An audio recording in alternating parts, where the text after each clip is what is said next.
Olá, que bom ter você aqui nesse canal comigo, que bom termos mais um encontro para estudarmos sinais da volta do Senhor Jesus e tirarmos dúvidas quanto a textos que estão em passagens que consideramos escatológicas, que são apontadas pela Bíblia como passagens que falam dos sinais da volta do Senhor Jesus. Hoje nós estamos no quarto estudo da série Segredos Escondidos no Livro de Apocalipse. Será que existe algum segredo mesmo, pessoal? Será que Deus deixou algum segredo escondido para as pessoas que está no livro de Apocalipse? Certamente sim. E hoje nós vamos para o nosso quarto estudo, a revelação de Jesus Cristo no livro de Apocalipse. Eu quero que você nos acompanhe, pegue sua Bíblia, faça anotações, esteja com a gente acompanhando esse estudo. Ele vai trazer muito crescimento para você. Será extremamente esclarecedor e, por que não dizer, libertador.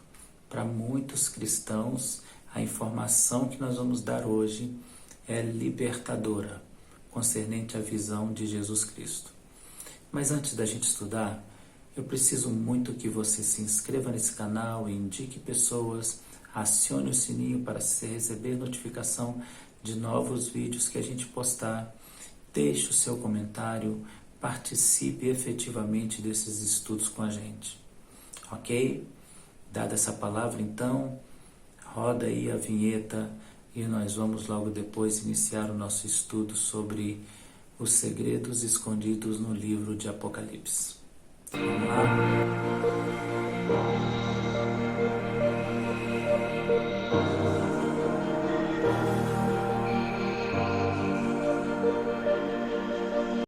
Para a gente compreender a revelação de Jesus Cristo no livro de Apocalipse, o quarto segredo escondido no livro de Apocalipse que nós estamos identificando aqui, é óbvio que essa sequência, pessoal, é a nossa sequência.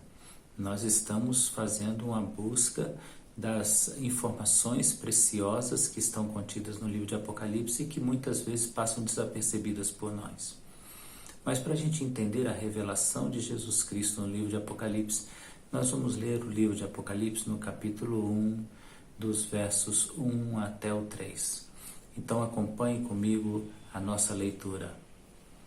Revelação de Jesus Cristo, que lhe deu para mostrar aos seus servos as coisas que em breve devem acontecer, e que ele, enviado por intermédio do seu anjo, notificou ao seu servo João, o qual atestou a palavra de Deus, o testemunho de Jesus Cristo, quanto a tudo o que viu.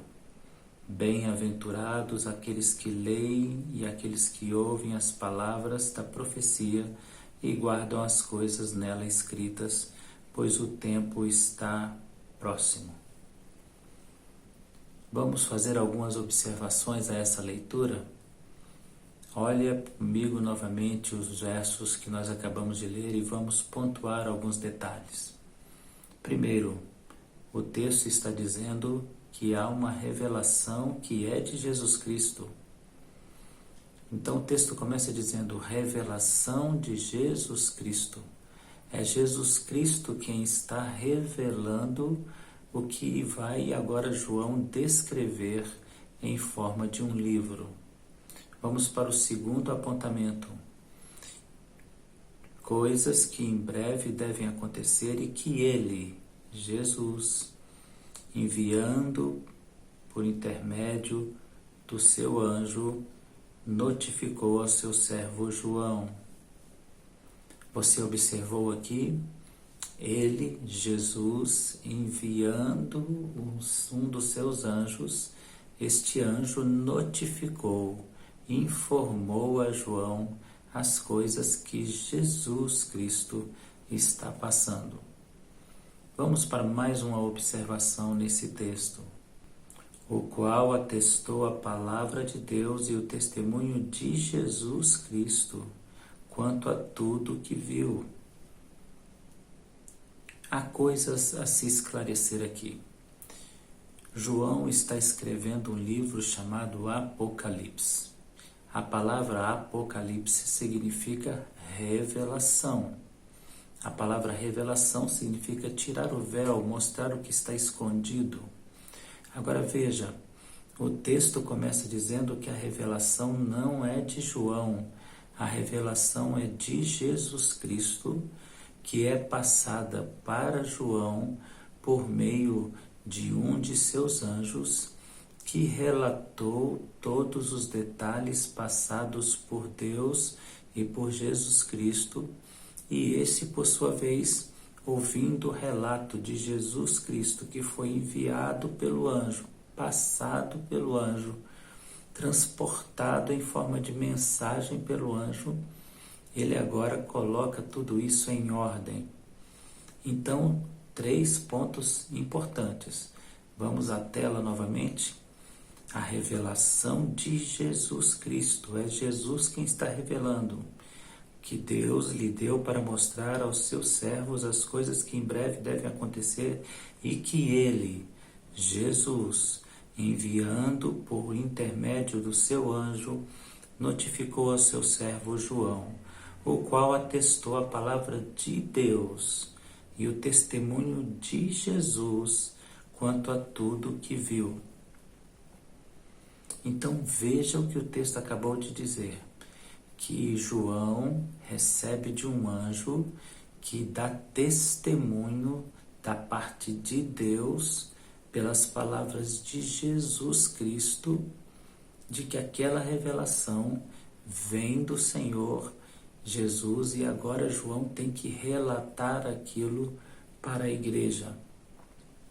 Essa informação seria uma informação muito simples, se não houvesse uma dúvida, uma certa dificuldade nas pessoas em compreender um determinado ponto das Escrituras. O ponto que diz que Jesus Cristo não sabia detalhes sobre a sua volta. Se ele não sabia detalhes da sua volta, como ele está relatando a João os detalhes dos últimos dias? O que está em questão aqui em Apocalipse 1, de 1 a 3, é o contraditório se nós compararmos com a passagem e afirmação de Jesus nos Evangelhos. Acompanhe comigo agora a leitura do Evangelho de Mateus, no capítulo 24, no verso 36. Mas a respeito daquele dia e hora ninguém sabe, nem os anjos no céu, nem o Filho, senão o Pai. Esse é o contraditório. E é essa revelação que está importante no livro de Apocalipse, o segredo importante no livro de Apocalipse. Porque parece haver uma contradição entre a palavra de João e a palavra de Jesus.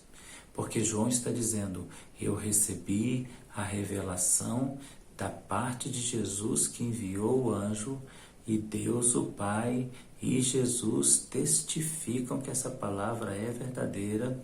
Os anjos testificam que essa palavra é verdadeira. Eu dou testemunho de que foi Jesus e Deus que me contaram o relato que agora vou passar para vocês. Jesus Cristo informou tudo para João.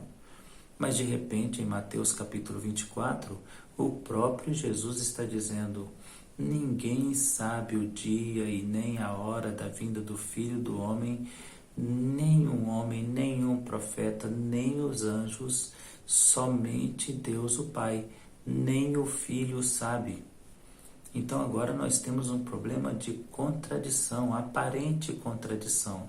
Mas eu quero dizer para você o seguinte, para um bom estudante da Bíblia, sempre que você encontrar algum ponto que você não entendeu, diga, não entendi ainda, porque há uma revelação contida nisso e certamente o Espírito Santo trará a luz para o entendimento desse texto. Vamos ler novamente o texto e eu tenho alguns apontamentos a fazer. Acompanhe comigo. Mas a respeito daquele dia e hora, ninguém. Quem está falando aqui é Jesus. Ninguém sabe, nem os anjos. Ele afirma que ninguém sabe a hora, ninguém sabe o dia, nem os anjos no céu. E aí ele afirma, nem mesmo o Filho, nem mesmo o Filho. Nós aprendemos isso, nós sabemos disso, Jesus afirmou isso. Todo cristão sabe disso, que Jesus afirmou que ele não sabia o dia e nem a hora da sua vinda, e nem os anjos, e somente Deus o Pai.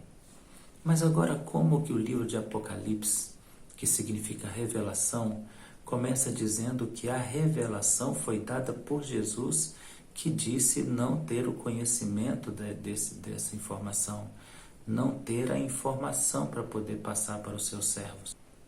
Como eu já disse para vocês, é muito importante que quando você não entende alguma coisa na Bíblia, você não saia criticando.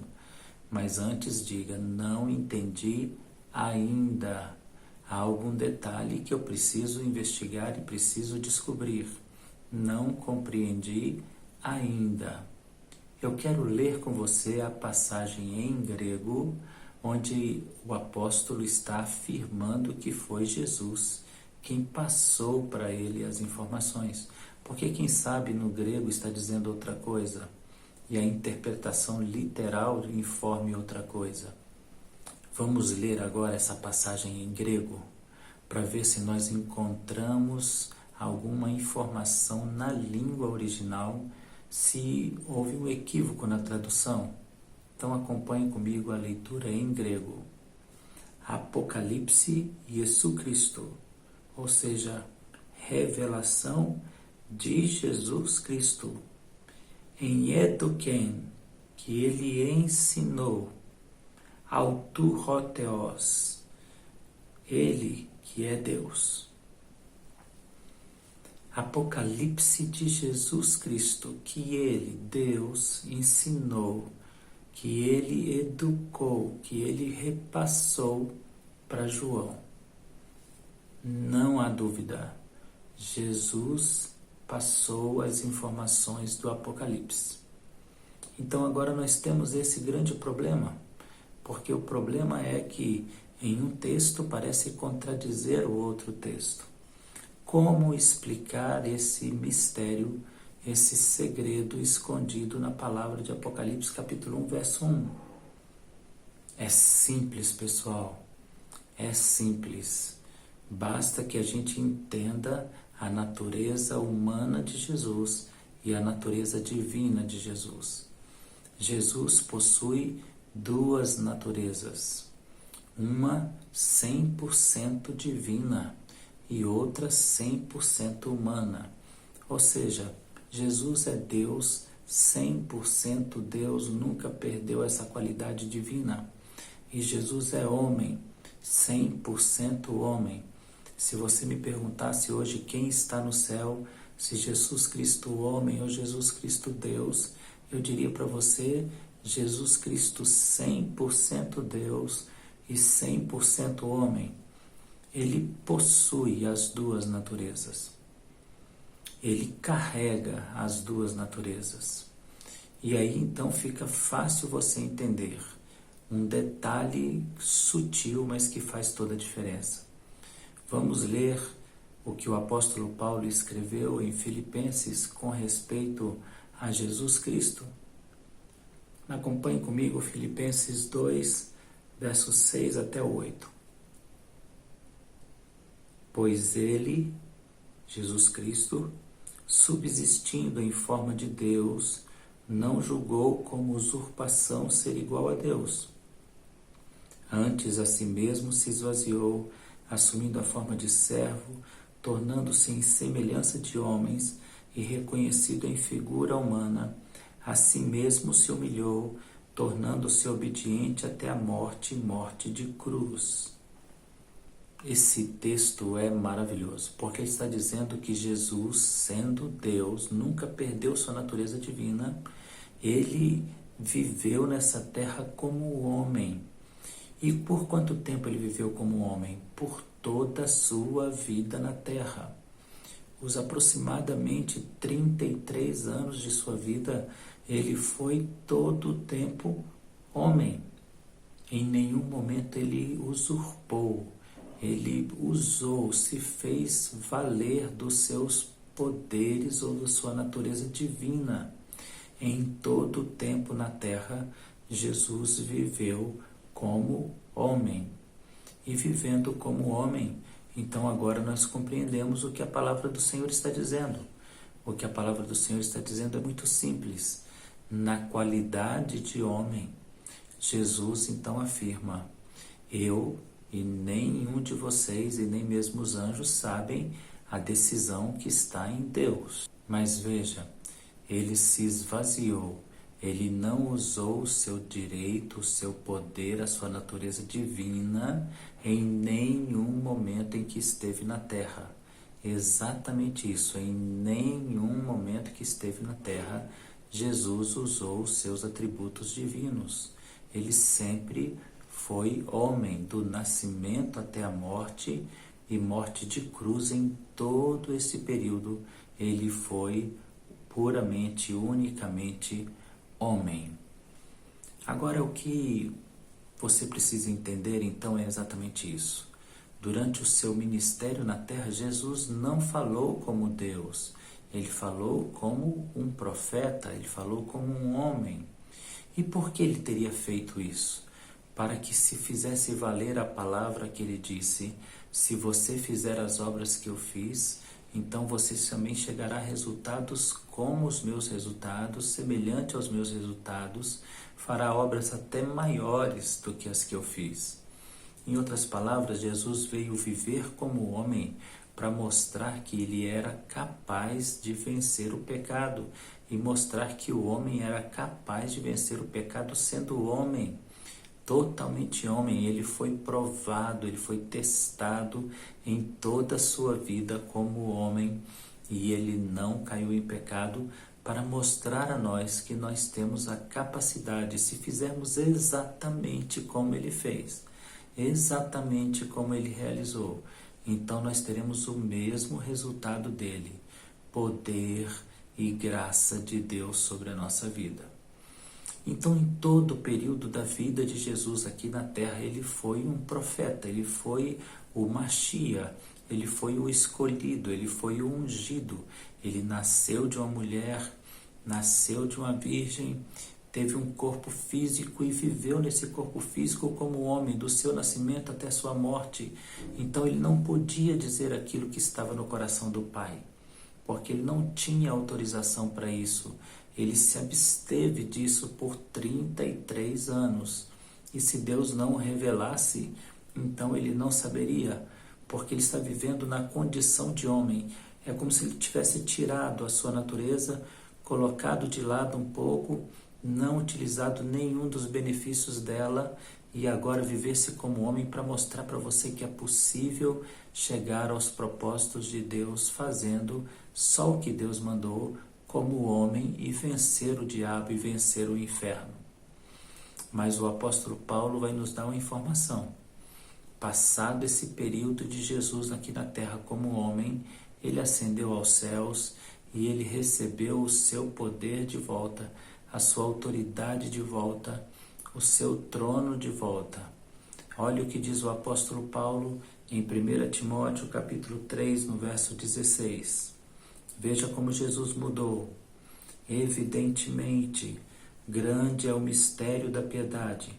Aquele que foi manifestado na carne foi justificado em espírito, contemplado por anjos, pregado entre os gentios, crido no mundo, recebido na glória. Jesus viveu na terra, viveu como homem, em todo o tempo foi homem, e quando subiu ao céu, então ele foi recebido na glória. Mas como Jesus foi recebido na glória? Como ele é Deus. Porque depois de ressurreto, ele diz às Marias que não tocassem nele, porque ele ainda precisava subir ao Pai. E ele agora se apresenta como o Deus, o Filho de Deus, aquele que é igual a Deus, aquele que é semelhante a Deus. E neste poder, nessa autoridade divina, ele se manifesta, ele atua, ele opera nessa manifestação divina. Agora ressurreto, ele é recebido na glória. E como ele é recebido na glória? Apocalipse capítulo 5, verso 8 e 9 vai nos dizer como ele foi recebido na glória. Acompanhe comigo. Quando tomou o livro, os 4 seres viventes e os 24 anciãos prostraram-se diante do Cordeiro, tendo cada um deles uma harpa e taça de ouro cheias de incenso, que são as orações dos santos.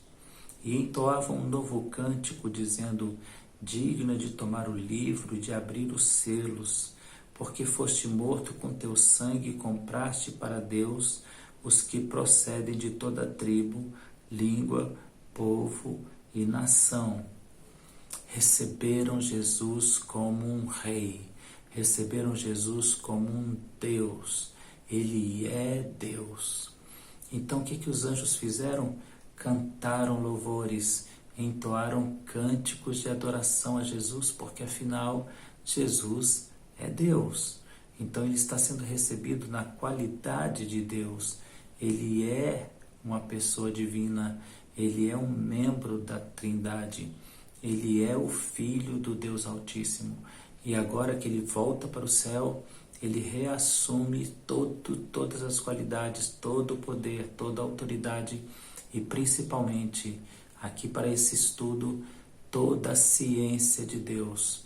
Ou seja, Deus é onisciente, sabe de todas as coisas. Jesus é onisciente porque é Deus, então ele sabe de todas as coisas também. Então agora, Jesus, na qualidade de Deus, ele revela a João todos os acontecimentos do fim. É importante lembrar quem é Jesus. Ele é Deus na sua natureza e ele é 100% homem na sua natureza. Quando encarnou, ele tornou-se 100% homem na sua natureza. Todos os detalhes de um ser humano estão em Jesus, estavam em Jesus, quando este assumiu a forma de um homem, habitou em um corpo humano, nasceu de uma mulher e naquele momento, até a sua morte na cruz, ele foi inteiramente homem. Mas ele possui uma natureza divina que ele não quis usar quanto homem aqui na terra. Vamos ler essa passagem em grego também, que afirma que Jesus é Deus desde sempre. É o Evangelho de João, no capítulo 1, no verso 1, que diz assim: En arche, en ho logos, kai ho logos, en pros ton theon, kai theos en ho logos. En arche. Em arque, a palavra arque é a palavra que dá o sentido à palavra arqueologia. Em arque, no princípio, nos primórdios, na origem, ele estava com Deus, ele era Deus, e sem ele nada do que foi feito se fez, nem o mundo invisível, nem o mundo visível, nem o mundo desconhecido, nem o mundo conhecido, nada. Absolutamente nada passou desapercebido por Jesus, porque ele é o verbo. Vamos ler de novo? Em arque, no princípio, em ho logos, era a palavra, kai ho logos, e a palavra, em proston theon, estava com Deus, kai theos, e este Deus, em ho logos, era a palavra. Se Jesus é o arque, aquele que estava no princípio, nos primórdios, na origem, o Velho Testamento também vai confirmar isso, assim como João.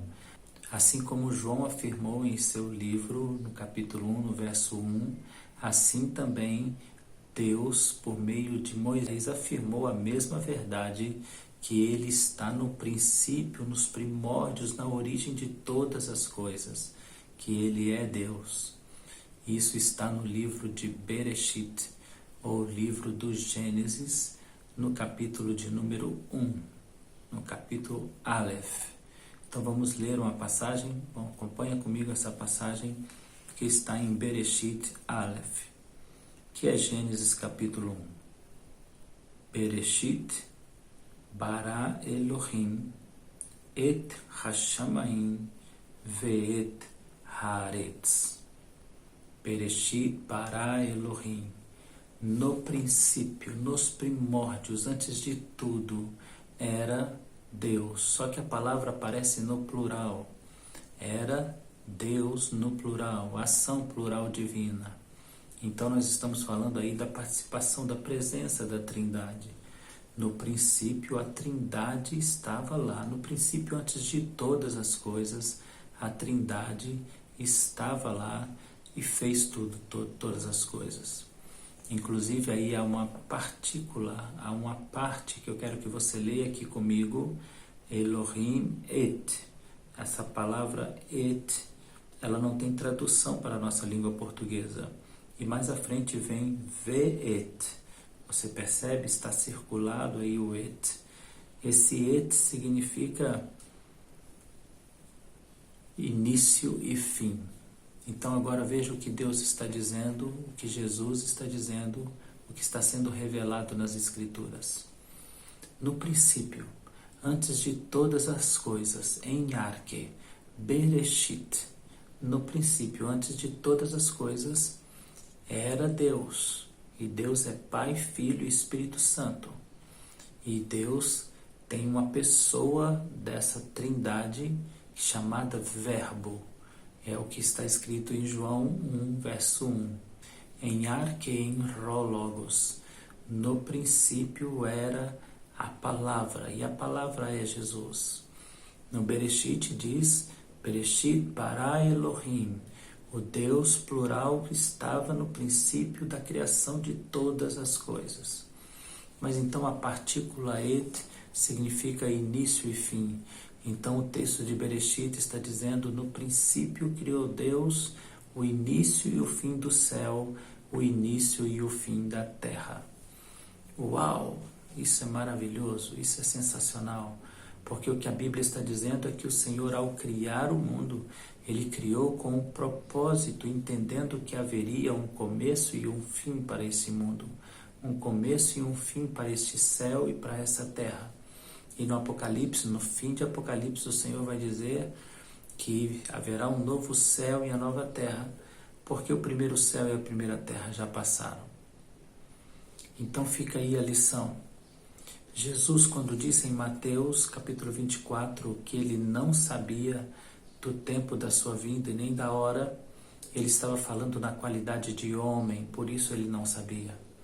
Logo que ele foi recebido na glória, adorado pelos anjos, pelos anciãos, recebeu o seu trono de glória que ele havia deixado para se tornar homem, então agora ele sabe de todas as coisas que estão por vir. E é ele quem vai revelar agora a João todas as coisas que estão por acontecer. Jesus Cristo sabe quando é o fim dos tempos e quando se encerrará o tempo para todos os seres viventes, para todos os animais, para todo ser criado, visível e invisível. Ele sabe. O livro da revelação, o livro do Apocalipse é de Jesus Cristo, não é de João. João escreveu esse livro, mas a revelação é dada por Jesus Cristo. Espero que você tenha entendido que todo esse mal entendido que a gente carrega há muito tempo é a falta de uma observação de um detalhe. Que Deus te abençoe. Até o nosso próximo encontro, em nome de Jesus. Até logo. Maranata. Deus te abençoe.